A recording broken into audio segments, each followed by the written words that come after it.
hindi nga po lumalampas ng mga panahon na yon ng 30% lang ang gumagamit or hanggang 40%. Mababa po, gaya na aking sinabi, ang ating mga namamatay, 1.9, mas mababa po yan kesa sa world average na 2.2. Ngunit dahil nga po dito sa mga bagong variants, ay bigla pong sumipa at tumaas muli ang mga numero na nahawa ng COVID-19.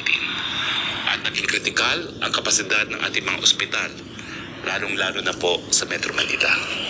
Sa mga nagsasabi na kasalanan daw po ito ng IATF, siguro naman po yung karanasan ng buong mundo na dumami ang mga kaso ng COVID-19 dahil nga po sa mga bagong variant ay magpapatunay na talagang yung virus po ang kalaban, hindi po ang gobyerno, hindi po ang IATF. Pero dahil nga po sa napakataas ng mga tao at mga kababayan nating nahahawa ngayon ng COVID-19 dahil na rin dito sa mga bagong variant, inaprobahan po ng ating presidente ang rekomendasyon ng inyong IATF na ilagay muli sa Enhanced Community Quarantine o ECQ ang National Capital Region, Bulacan, Cavite, Laguna at Rizal o ang tinatawag nating Greater Manila Area. Ito po ay epektibo sa Lunes, 12:01 po ng umaga, March 29, at tatagal hanggang 4 ng Abril, taong kasalukuyan. Naranasan na po natin mamuhay sa ilalim ng ECQ. Ano ba ho ang ECQ o Enhanced Community Quarantine? Ito po ang pagpapatupad ng mga panandaliang hakbang na nagpapataw ng limitasyon sa galaw or movement at transportasyon ng mga tao at mahigit na regulasyon ng operating industries. Sa madaling salita, homeliners po tayo uli. Sa bahay po tayo, except kung magtatrabaho tayo sa bukas na industriya, kung tayo po ay upper at para kumuha ng mga necessities gaya po ng mga pagkain at gamot. Tuloy-tuloy pa rin po ang paghatid ng food and essential services at may heightened presence ng uniformed personnel para ipatupad ang community quarantine protocols. Nakikiusap mo po puli kami, no? Bagamat nandyan po muli ang mga checkpoints para nga pong masigurado na tayo po ay homeliners, nananatili sa bahay unless talagang kinakailangan lumabas, pakiusap po sa mga checkpoints. Huwag po nating haharangin ang mga cargos, lalong-lalo na po ang mga may dalang pagkain. Dahil pag hindi po nakapasok sa Greater Metro Manila area yung ating mga pagkain, baka po tayo magutom. Ipapatupad ng National Task Force, iba pang ahensya ng gobyerno at mga lokal na pamahalaan ang pagpapatupad ng mga hakbang na may kinalaman sa prevention, detection, isolation at treatment. Makikita po natin ngayon sa ating screen ang mga hakbang na may kinalaman sa prevention. Kasama po dito yung pagpapatupad ng minimum health standards, mask, hugas, iwas. Yung pagdidistribute po ng mga PPEs, no?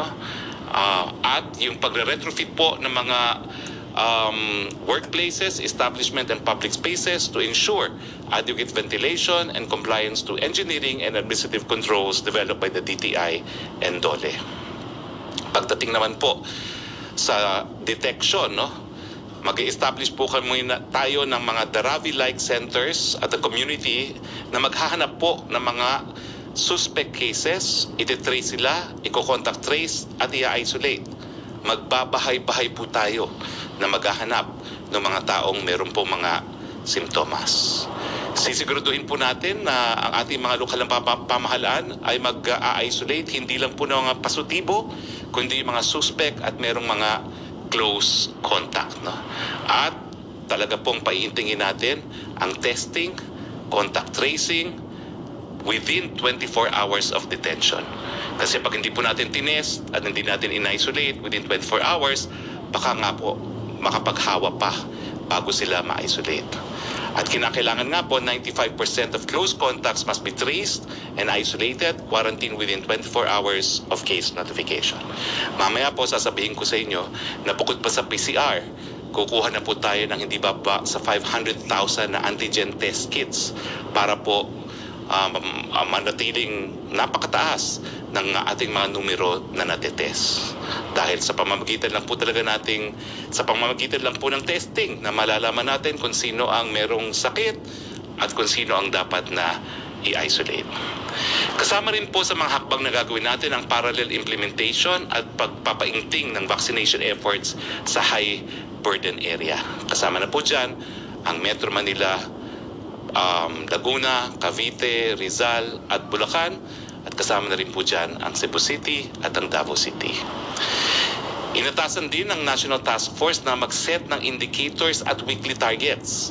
Isang LGU scorecard na may klarong targets ang isa-set para sa mga lokal na pamahalaan. Ano-ano po inaasahan nating mangyayari sa ilalim ng ECQ? Ang mga essential at priority construction projects, pampubliko man o pribado, ay papayagang mag-operate alinsunod sa ilalabas na guidelines ng DPWH. Bukas po ang mga pampublikong transportasyon kahit ECQ. Bababalangan po ang kapasidad. Ang final capacity po ay ilalabas ng ating Department of Transportation. Ang pagtitipon-tipon or gathering ng mahigit 10 katao sa labas ng kanilang mga pamamahay ay ipinagbabawal po. Pinagbabawal nga po natin ang lahat ng mass gathering. Pati po yung pinayagan nating simba, bawal na po muli. Pagdating naman po sa KBL, kasal, binyag at libing, pinapayuhan na dapat immediate household members lang po ang maaring dumalo na hindi po hihigit din sa 10 katao. Hindi po pwedeng lumabas ang mga nasa below 18 years old at over 65 years old, kasama ang mga buntis, may immunodeficiency, comorbidity at iba pang health risk, liban na lamang kung may bibilihin na essential goods at services. Alam niyo po, itong mga populasyon nito, sila po talaga ang tinatamaan ng matindi ng ating kalaban na COVID-19. Mas pinag-igting din po ang oras ng curfew sa Bulacan, Cavite, Laguna, Rizal at NCR. Ang ating curfew po ay mula 6 p.m. hanggang 5 a.m. Ang APOR, workers, cargo vehicles, and public transportation ay hindi po sakop ng curfew.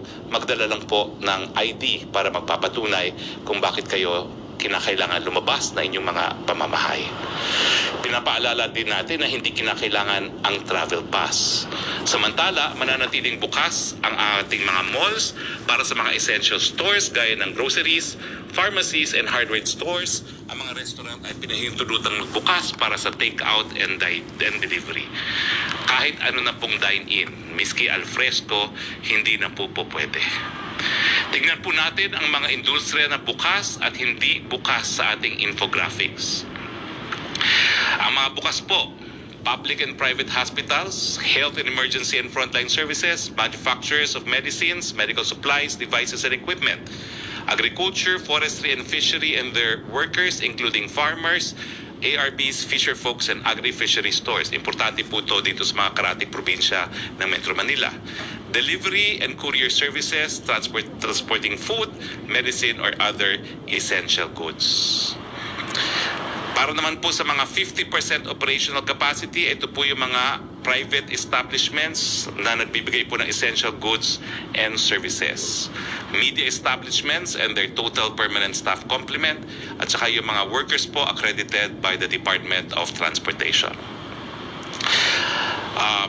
Ito po yung mga industriya na sakop ng skeleton force, no? Skeleton force lang po sila. Yung other medical, dental, rehabilitation and optometric clinics, pharmacies or drugstores, capital markets, mga vet clinics, water supply and sanitation services, mga bangko, money transfer services, energy and power companies, telecom companies po, airline and aircraft maintenance, manufacturing companies and suppliers, construction works such as cement and steel, the Philippine Postal Corporation, PSA, BPOX, export businesses, printing presses, funeral and embalming services, humanitarian assistance personnel from all civil society organizations, NGOs, and UN humanitarian country teams, security personnel, mga religious leaders po, real estate activities, limited to leasing lang po tayo, and repair and maintenance of machinery and equipment. Samantala po, inatasan ang Region 3, Cordillera Administrative Region, Batangas City at Quezon ng Calabarzon na ipatupad ang enhance, prevent, detect, isolation, treatment, and rehabilitation measures. Kasama sa mga hakbang na ipapatupad after due assessment ng mga lokal na pamahalaan, ang mga nasabing lugar ay ang pagsang-ayon sa kanilang regional IATF sa mga sumusunod. Una, ang scope of lockdown ay maaaring ma-extend sa buong munisipyo o sa isang buong lungsod. Pangalawa, limitahan ang interzonal mobility lalo na papunta at palabas ng high transmission areas. Pangatlo, limitahan ang non-essential travels within the lockdowns. Pang-apat, kailangan i-monitor, matukoy o ma-address ng regional IATF ang mga gaps sa PDIT implementation. Panglima, kailangan inspeksyonin ng DOLE at DTI ang workplaces at mga establishmento at ibigay sa IATF ang kanilang findings at action plans.